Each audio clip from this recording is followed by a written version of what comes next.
So, good morning, good afternoon, good evening for all of us, for our listeners. Thank you very much for joining today's webinar, which is a real news. So, we hopefully today we deliver talking about fake news. We are going to give you a real insights. And real key takeaways. So I have with me Nidal Abou Zaki, who is managing director of Orient Planet Dubai, who is going to tell us more about fake news. And I was personally very interested and intrigued to probably discuss a bit more about fake news in the Middle East. Is it so different from the fake news that we need to deal with here in Europe, for example? But Nidal, over to you. We are very much looking forward to your presentation, to your real presentations about fake news today. Thank you, Svetlana. Good morning, good afternoon to everybody. I guess that we have audience from many countries. So thank you for attending this webinar. Hopefully you'll find it useful and insightful.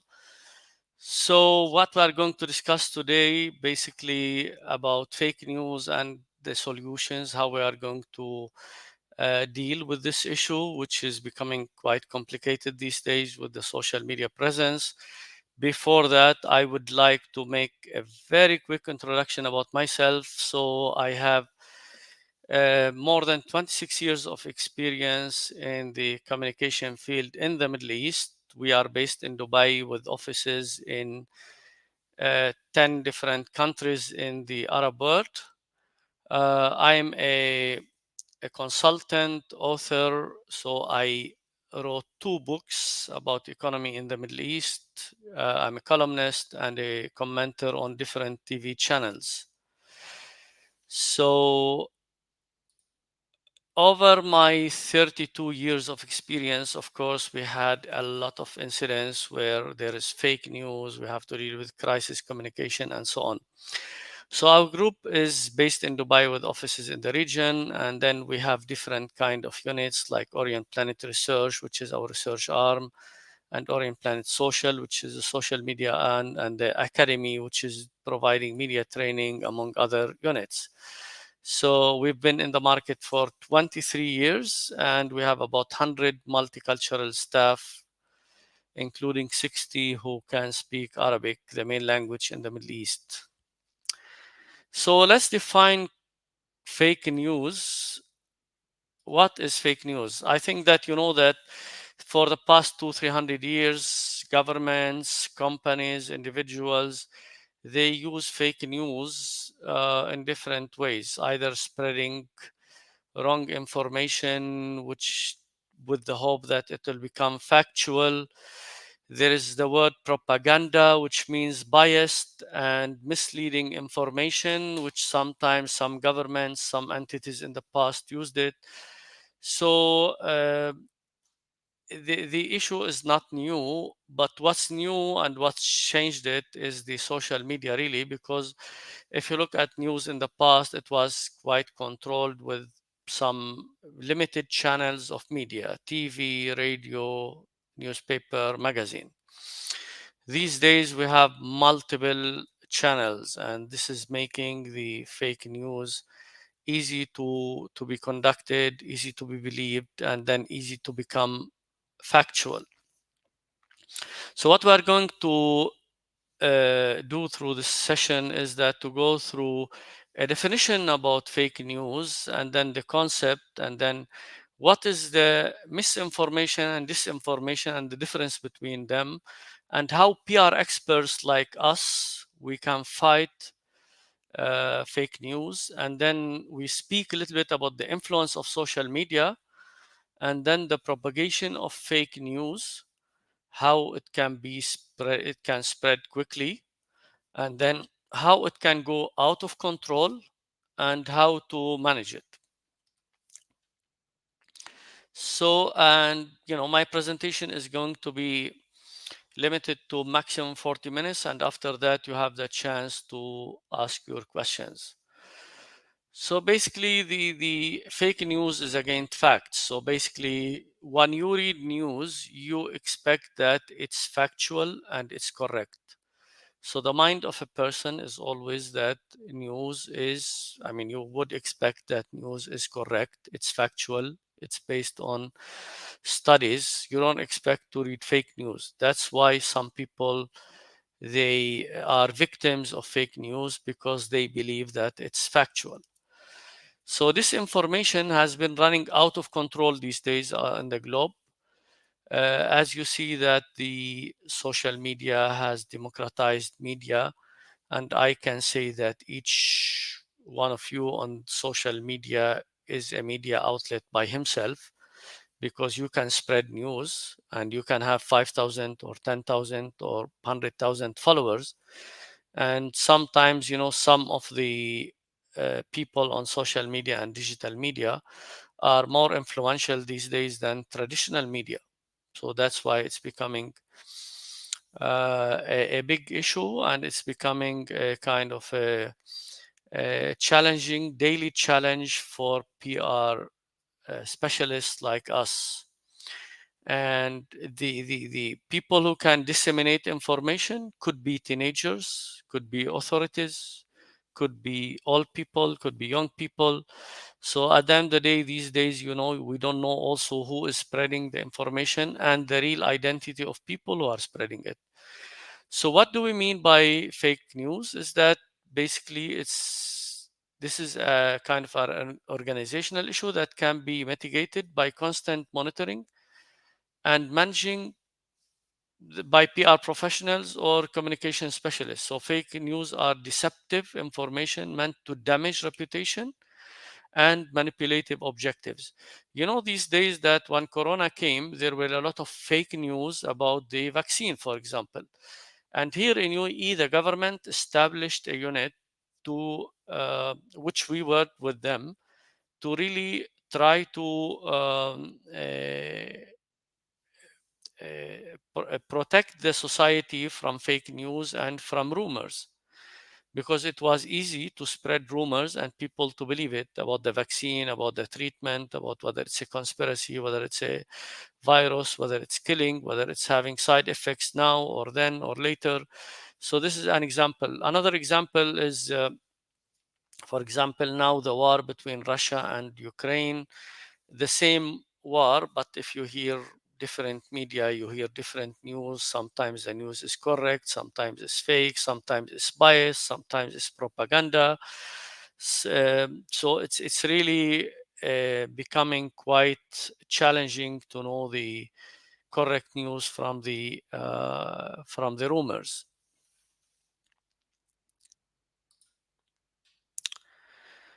So what is the disinformation?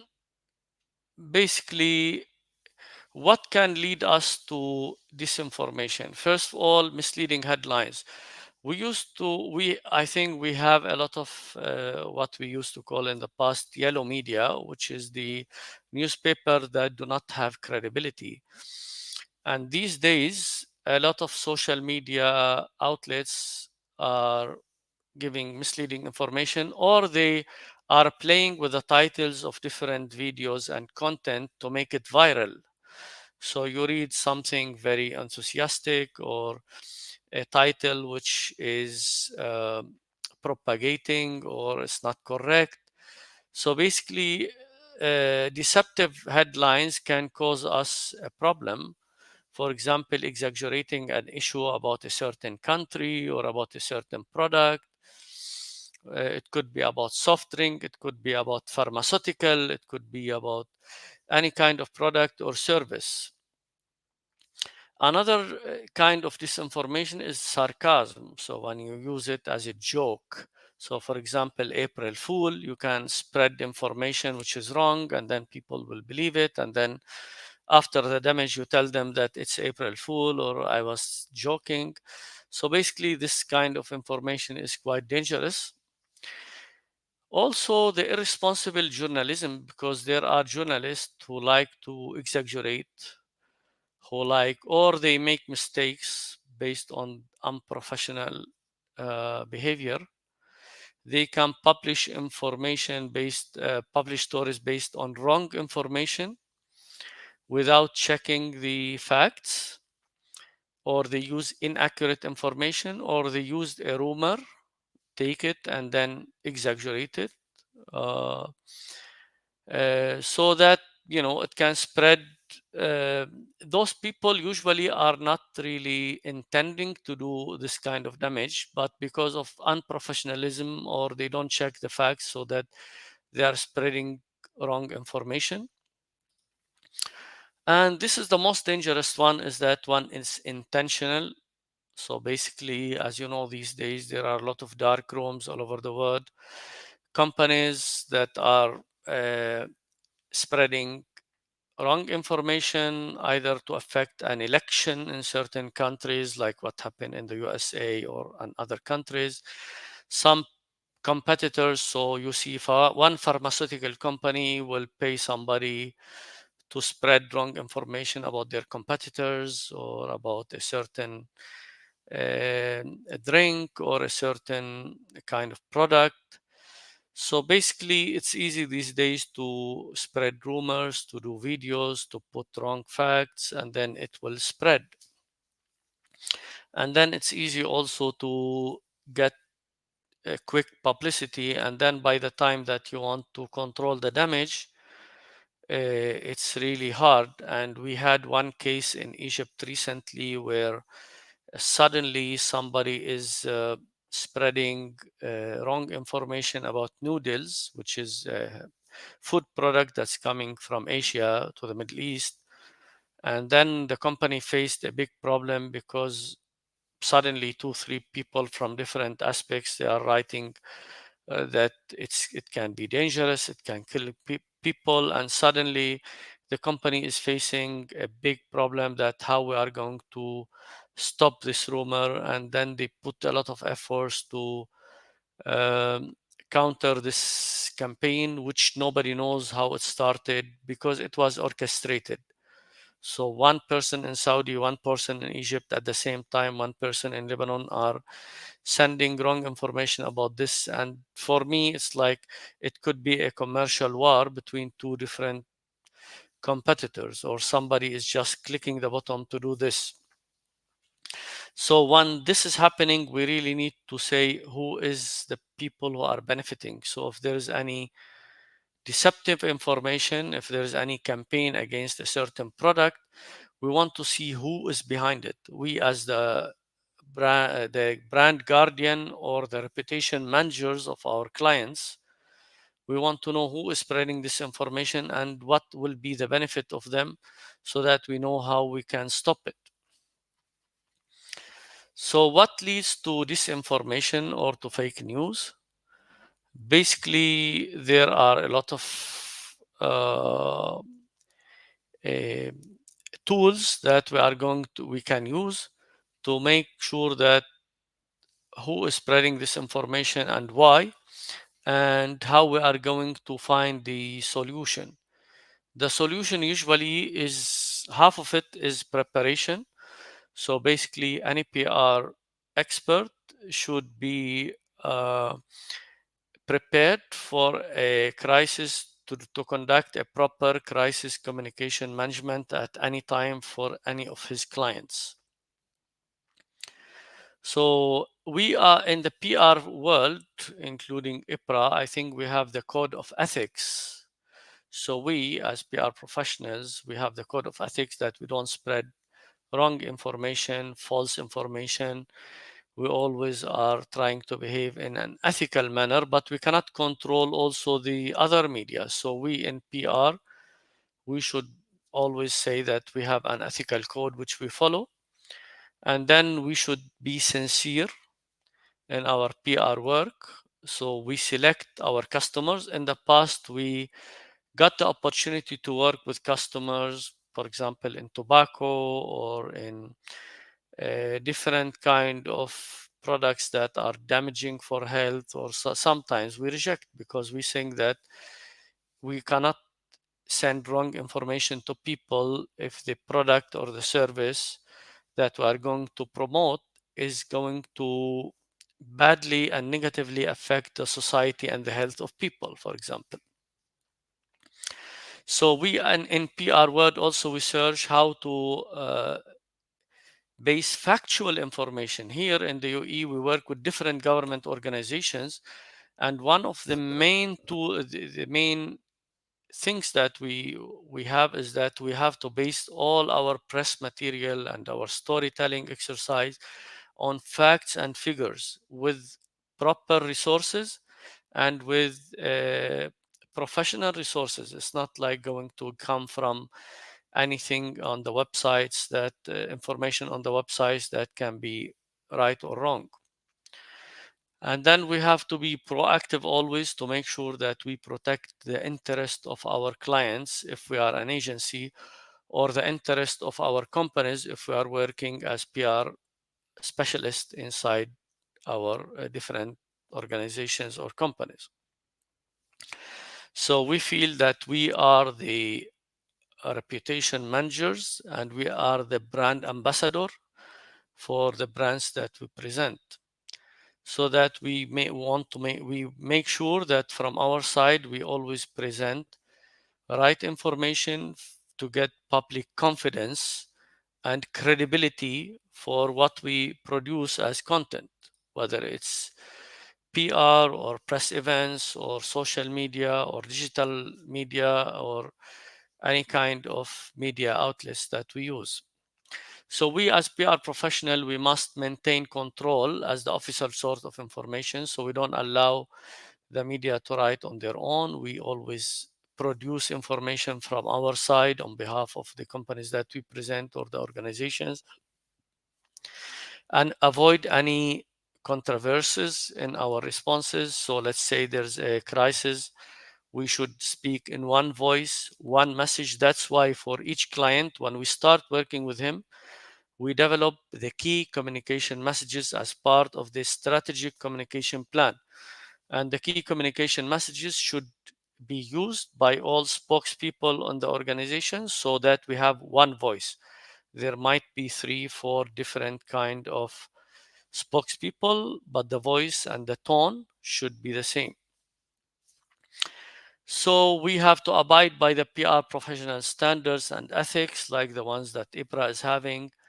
And then so that's where we protect the client from any kind of miscommunication from our side, because sometimes the PR agency could be a source of wrong information, and that's what we try to avoid. Now we come to a critical point where how social media is influencing fake news.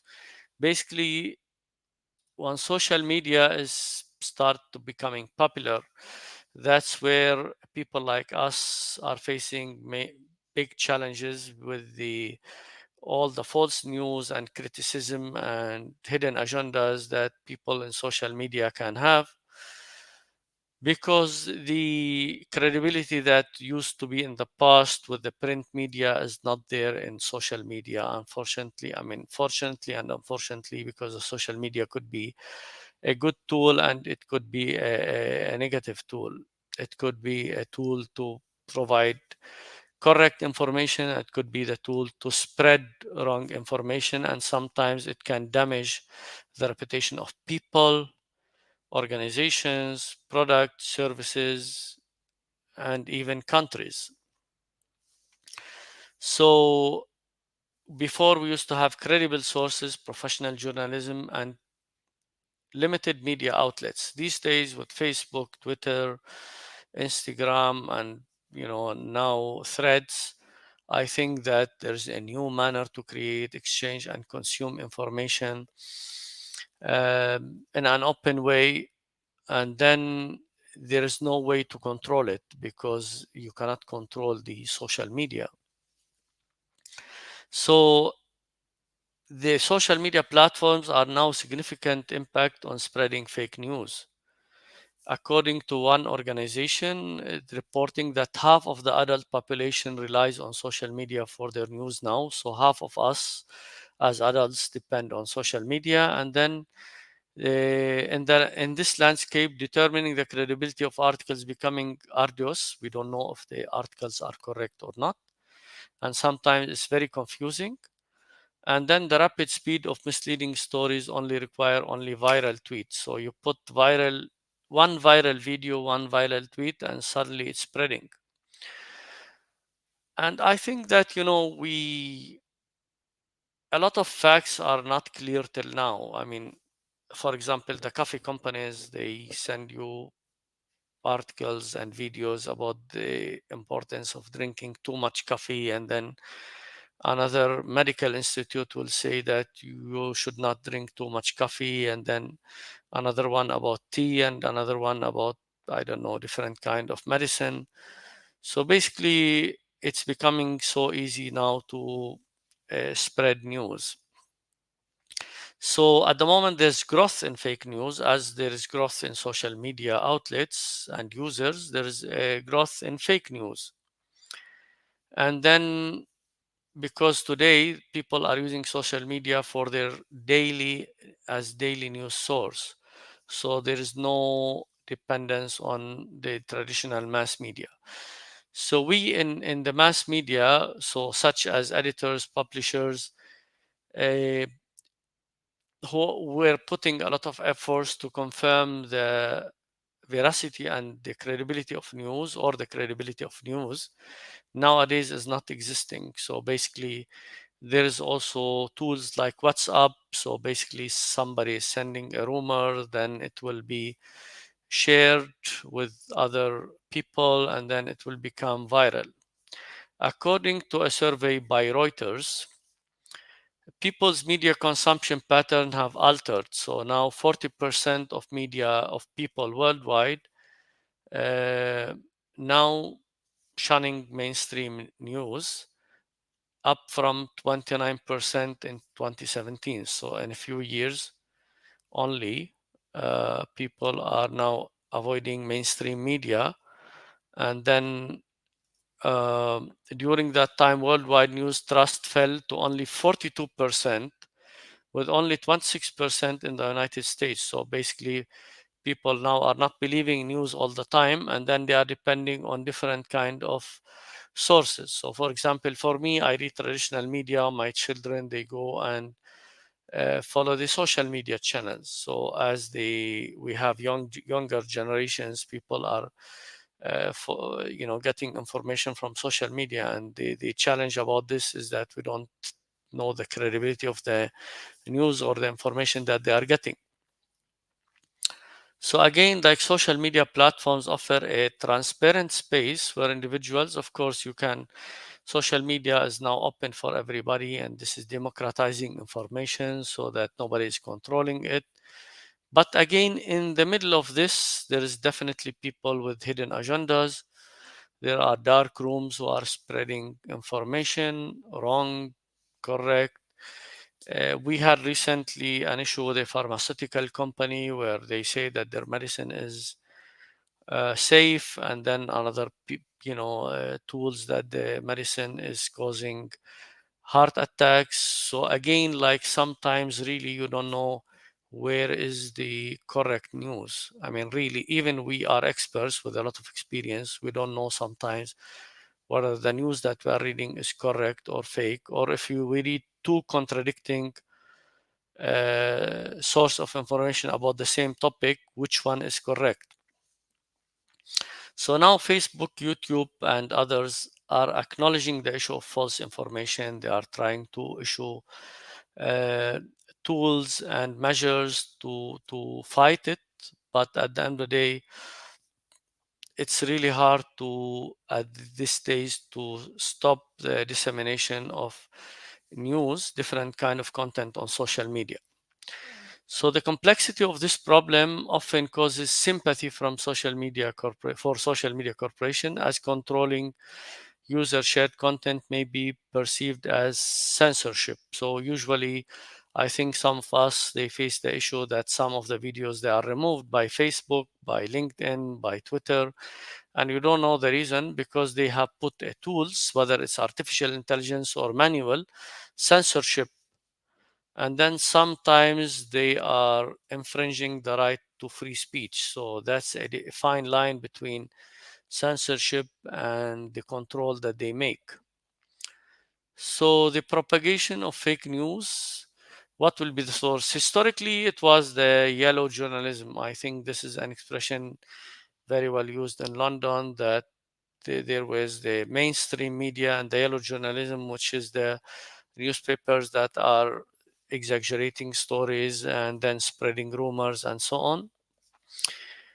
It was used, propaganda was used extensively in World War One and Two, and these days it's used extensively by some governments, and it's part of the so-called the soft war between different countries. So scams, I think in the 20th century, in 1938, there was the expression war of words. So basically, how to use words to describe anything that's going on. And then the spoof news, where the Onion, the Daily Show, and the Copalt Report has used irony and humor to mock and attack the news industry and politicians. So, for example, so this is again sometimes can destroy the reputation of people. These are some examples of fake news that affected or damaged the reputation of different companies. So this is about Volkswagen, which have spread news about fake emissions testing in the US, and this caused them a loss of $10 billion. And then they took several years to win back consumer trust.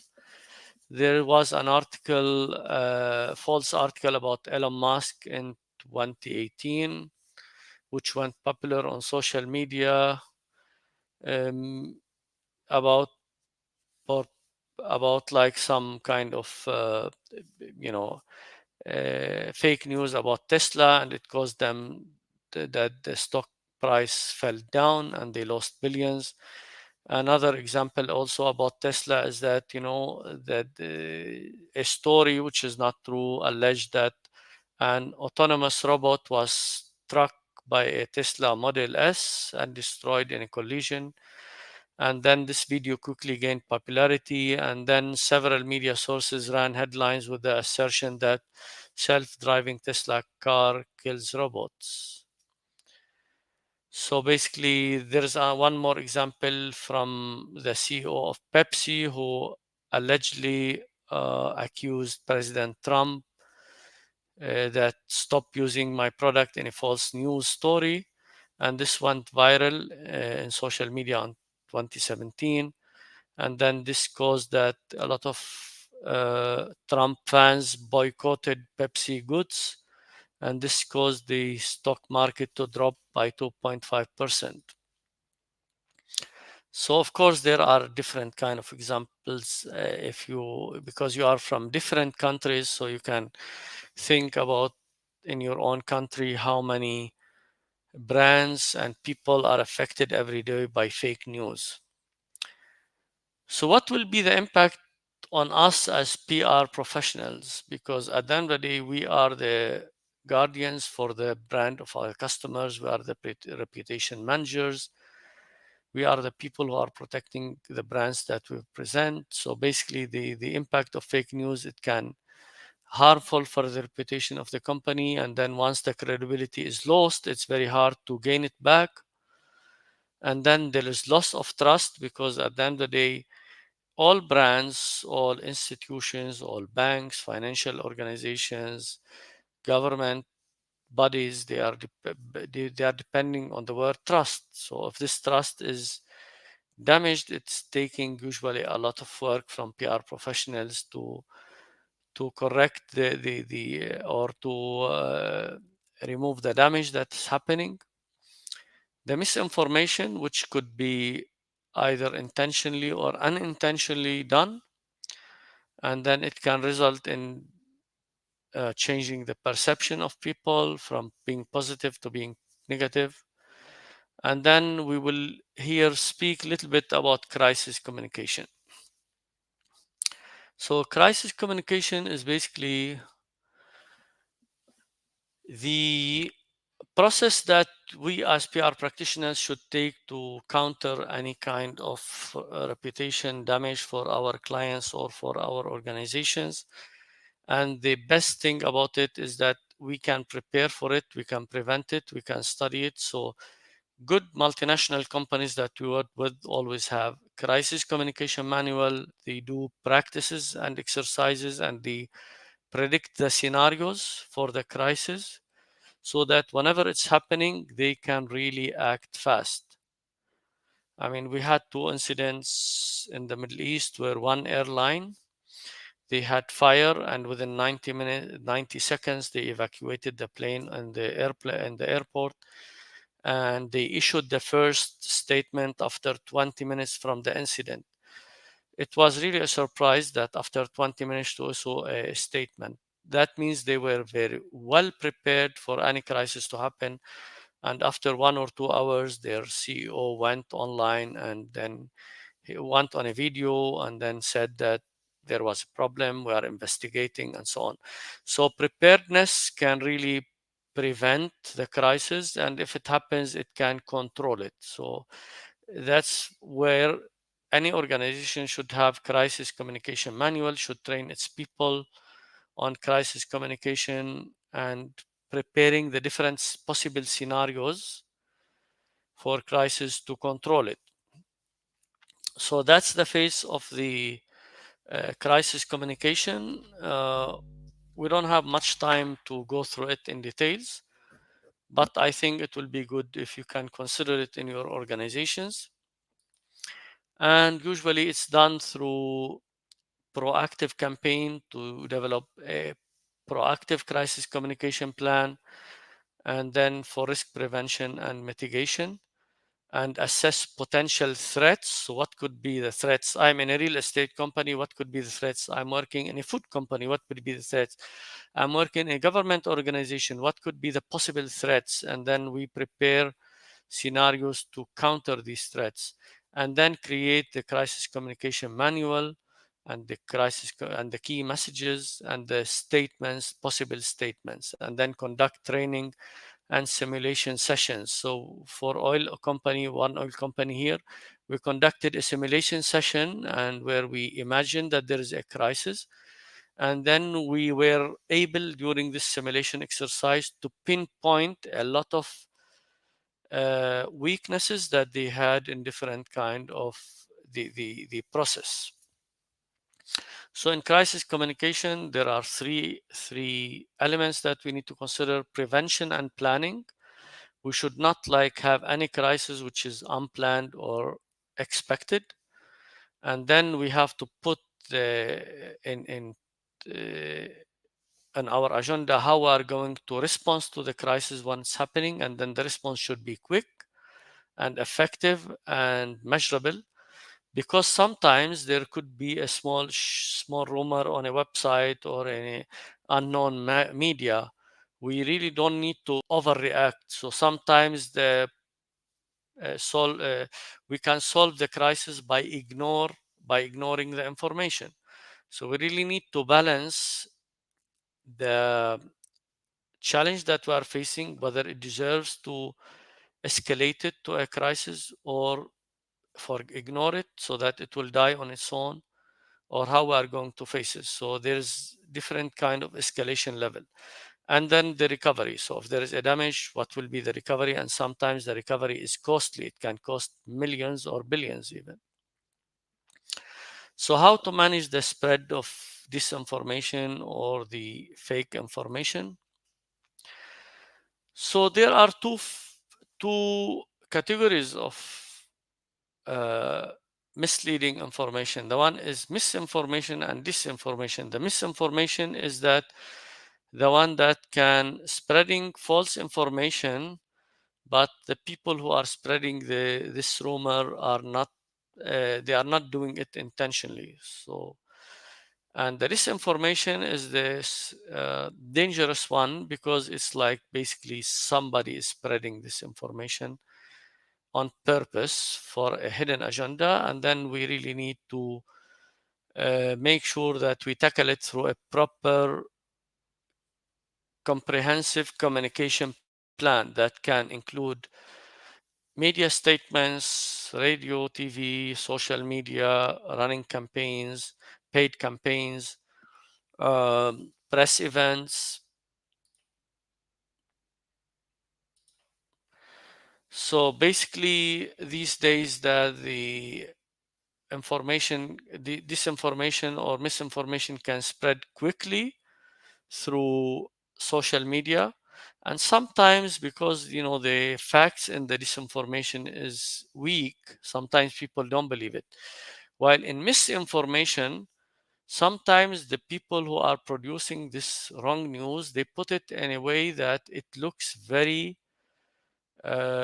true, and then they put trustworthy expressions, and they put information that people can believe it. So this is really dangerous. So how we can manage this is that, first of all, we really need to analyze the situation.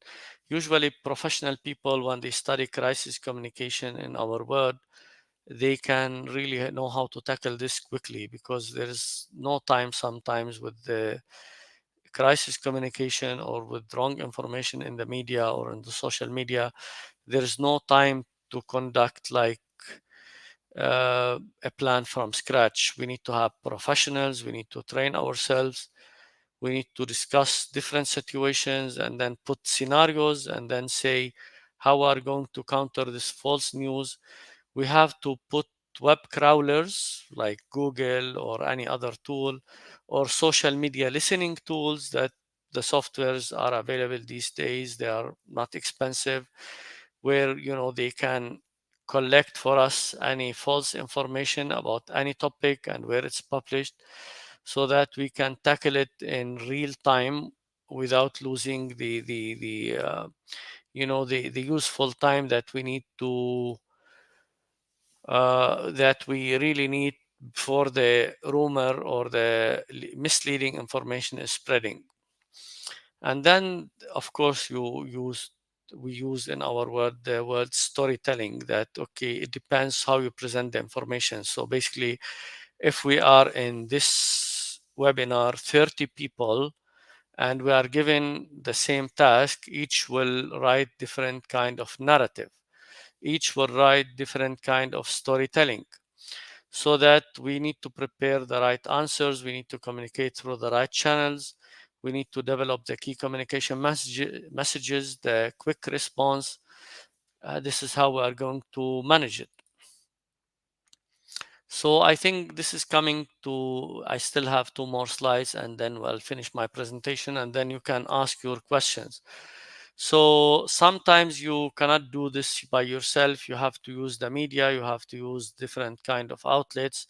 So that's why it's very important to build good communication with the influencers in social media, with the media, so that when there is something like this, you can use them as your friends, because then you develop good relations with people. And sometimes the you need to use these kind of media outlets, whether they are social media influencers or media outlets, to make sure that they spread good content, positive content about you, your organization, or the brand that you present, so that they are that means the good news is coming through third party, not through you, because sometimes people think that if company X is spreading news, is that it's not credible, while if a third party is spreading it, like a TV channel or a credible social media platform, it's more credible when it's coming through third party. So what will be the healthy PR environment for us is that we need to use original and innovative campaigns to show our clients with fake truthful information. And then we need to spread information in the right way about our clients with the right information and credible information. Use the code of ethics for us as PR practitioners. And then the news should look real and people should believe in it because it's real and credible. And then we use media monitoring and social media listening to encounter any kind of positive or negative reviews or mentions. And then we need to make sure that we have the right plan in terms of crisis, how to encounter fake news. So this will be the end of my presentation, and I will leave the rest to some questions if you have any. Nidal, thank you so much. This was very, very insightful for me. And we already have some questions that we will start answering right away. So, um, but before that, let me just share with you one fake news that's my favorite. I personally uh, I cannot say I enjoy, but I find it really, really, really strange that up to one third of young Americans aged between 18 and 24 years believe that the earth is flat. This is a fact that's scientifically proven that these people, although numerous evidence that the earth is round, they still believe that the earth has the form of disc or a plate, which actually speaks to a trend you highlighted earlier, the fact that we live in an enormous information storm makes people believe what they are more likely to believe versus what is scientifically proven. Another key takeaway from your webinar, your insights, is that actually, to me, PR practitioners, they're always connected to the organizations they serve. So in order for us to fight fake news, the easiest way to start with is us and of course our organizations. And what is the easiest way to start fighting fake news from an organizational point of view is to make sure that our press rooms and the facts that the company delivers about itself are always timely, factually based, and proven. That the company itself does not manipulate the facts and the truth about itself. In this way, the company press room, for example, or the company website can become the single source of truth for this same company. And if we have many companies starting doing that in an ethical manner, then we will have less fake news spreading in. Right. So, so now let's go to the questions. So there is a question from Philip Shepard. Will AI make fake news worse or better? Well, I think it's early to judge, but the first test on AI articles is that it can spread fake news easily because artificial intelligence, people tested it on different kind of articles and topics, and sometimes it's giving wrong information actually. And this is at the moment it's unintentional, but I think that in the future there will be people with hidden and organization with hidden agendas, so that they will use artificial intelligence to spread rumors, fake news, propaganda, and biased content. I'm sure of this. Hmm. Okay, we move to the next question that happens to come from Anuj Sarma, editor at Orient Planet. As social media has become a widespread platform, how is it possible for a layman to distinguish fake news from credible news? What are the differentiating factors that we must keep in mind? Well, I think that the common sense, because some of the fake news really is packaged in a way to look more original than original news itself. So I think that recently we know that if you see all the videos and the content about Corona, for example, saying this is a recent incident, you read different kind of reports about the conspiracy of the vaccine, and then people will, so they put facts and figures, and sometimes you start to believe this kind of fake news, and then it's really hard to sometimes differentiate because you read two different reports with two contradicting information, and both of them they are used facts. So sometimes wrong facts, if they are promoted in a good way, in a smart way, they become the facts. So wrong information will become the information if it's packaged in a good way and if people believe in it. So it's really becoming a tough job for social media platforms to put censorship or to control this kind of fake news. It's very hard for media to do this. So basically, the governments are playing a major role in defining what's the fake news and what's not fake. And sometimes it's debatable because in the US there are different topics, and then people will say that this is the truth, and some other communities will say no, this is not, this is wrong, and this is the truth. So we can give different examples, but we don't want to go into names and sensitivities. But I think the idea is clear that sometimes it's very hard to differentiate.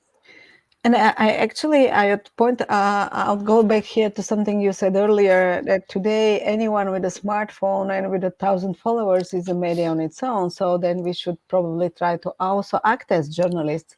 And I remember in my young times as a reporter, my editor in chief wouldn't post any articles of mine if I had not delivered at least three independent evidence that the facts that I'm dealing with are truth. So I would encourage, and I'm doing the same when I uh, am in doubt with the news or facts or an article that I read online.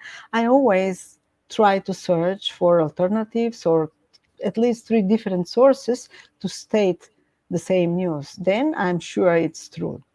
Yeah, Or another possibility would be to try to come to the source of the news and double check whether it's true or not. yeah. Your case is that one, there is professional journalism, but one, there is people with different kind of mobile phones on the streets. They can write whatever they want. So basically, there is no regulations as such. We have regulations because in PR there is the code of ethics, and in traditional media there's code of ethics. But if you are a teenager living somewhere in Europe or in East Europe or in Africa, and then you feel that the social media is offering you the possibility to publish any kind of news that can be taken and spread by anybody, and it will become viral, and sometimes people believe it more than the right information. Sure. Thank you. Okay, so we are coming to the next question. Is the solution to make the legal base for social media the same as a newspaper? It means that social media can be sued for content if it's not correct. And this will provide an incentive to put effort into stopping fake news. Do you think this could work? Well, in the UAE, it is working because anybody who's spreading wrong information or attacking any person or community or religion can be judged here, can be sued, can be taken into court. So the UAE has produced its law for this information on social media. So whether it's attacking people or even attacking their privacy.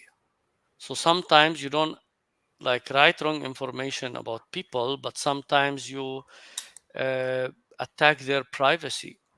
So like taking photos on a beach and then spreading information, or during on a shopping mall, or insulting people or criticizing them with no base or attacking them. So there is a rule, but it depends from one country to the other. Basically, Facebook, Instagram, LinkedIn, they are all trying to put some kind of censorship to control this kind of fake information or anything that they doubt, because sometimes also they remove content that's positive and is not fake, but their systems, their artificial intelligence systems, is seeing in this possible fake information, and then they remove it. So basically, it's very challenging because also the number of social media users is increasing. It's easy to control 10 newspapers, 10 magazines. It's not easy to control 5, 6, 10 million social media users who are producing content every day. And there's great possibility that on daily basis there are people who are producing wrong content intentionally or unintentionally. Mhm. Yeah. So it's becoming very challenging. And as you are based in Dubai, do you think this law helps? Does it stop people from spreading fake news? Yes, of course, because that, at the end of the day, here they say that people are free to write on social media as long as it's not like hurting or harming other people. Means I Mhm. can publish whatever I want as long as I'm not spreading rumors or wrong information or information that can promote hatred between people. That's why they established the Ministry of Forgiveness. That means people should accept each other with their differences, with their different kind of beliefs, with their different kind of religions, so that the people cannot attack each other. And then at the end of the day, the protection of the dignity of people is always guaranteed by law. Mhm. Means you cannot attack a person without any evidence, you cannot attack him in public, you cannot attack him on social media, you cannot attack a product without any evidence. Otherwise, that if they leave it without a law, then the whole society will be in chaos. Means Mhm. anybody will write whatever he wants. Yeah. So respecting the laws of the country is a major factor. You are very right. So then we moving to the next question. So, is that the current trend of citizens journalism has increased the spread of fake news to an extent that the consumption of news has tradition towards sensationalism? What do you think? Well, I think that what is the definition of a journalist in the social media era? I mean, basically anybody can be a journalist. Like you can read an article for a boy who's 15-year-old, who's a girl, somebody who's hiding his personality. So really the word journalist is becoming quite elastic. Before, a journalist used to be a title. You study journalism, you practice it in traditional media, you have a record as a journalist, whether you are an economic journalist or IT or fashion or social. But nowadays, anybody can be a journalist, really. And then I think the definition is becoming quite elastic because uh, there is also the kind of silly news, I mean, or silly information, because a person who's shaking his stomach is becoming like an influencer with 2 million followers. And a university teacher who writes about intellectual topics, maybe he has 5,000 followers, and the person who's dancing on social media is having 5 million followers. So in reality, the real journalist is the one who's having 5,000 followers on Twitter or LinkedIn or Instagram or whatever tool. And then the person who's dancing, who's having 5 million, is not a journalist, but he's more influential.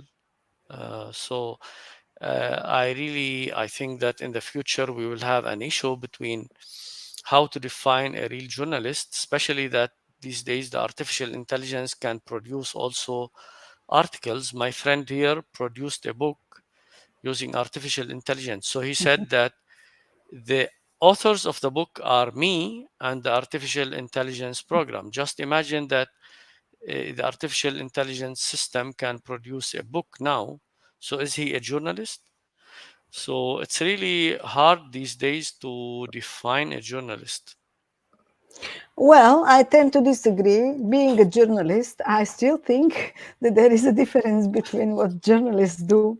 I mean, what the true, real journalists do, because it's a huge task to write an article, to write it properly, with a language and style, and that it's facts proven, etc., etc. This takes so much effort and time that in no way can be compared with someone with a smartphone and a belly dancing with a 5 million. And it's exactly this is the fight that we in the PR industry will have to take to the next level to still prove that there is a need for a real professionalism that comes from journalists, from PR experts. And thank God we are still away from the time when AI will take our jobs, I believe, because still AI has no moral compass, right?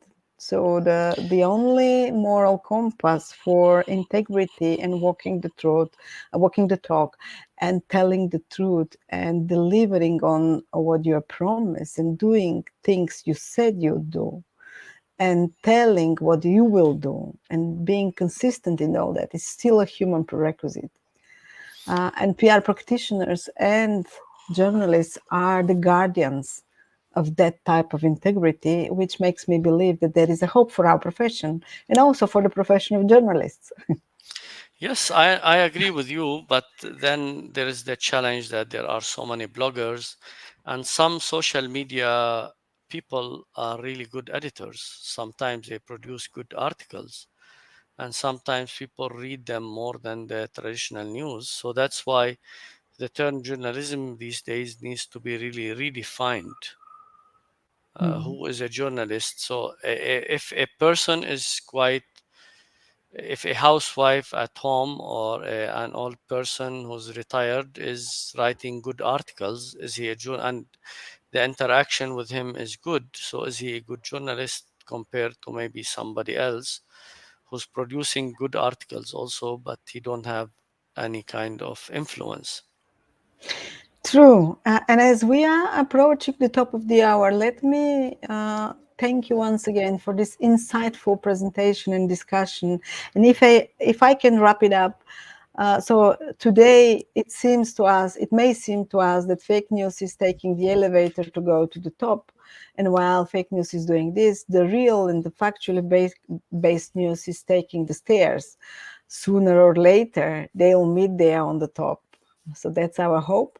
Thank you very much. And to our audience, please feel free. If there are no more questions in the Q&A tab, but if you still have questions, don't hesitate to reach out and continue the discussion also on our LinkedIn group. Thank you very much. Thanks for Ipra. Thank you, Svetlana, and would like to thank our audience. And we wish you a nice day. And hopefully, this session was successful in passing the right information to you, and you found it useful. Thank you and see you next time.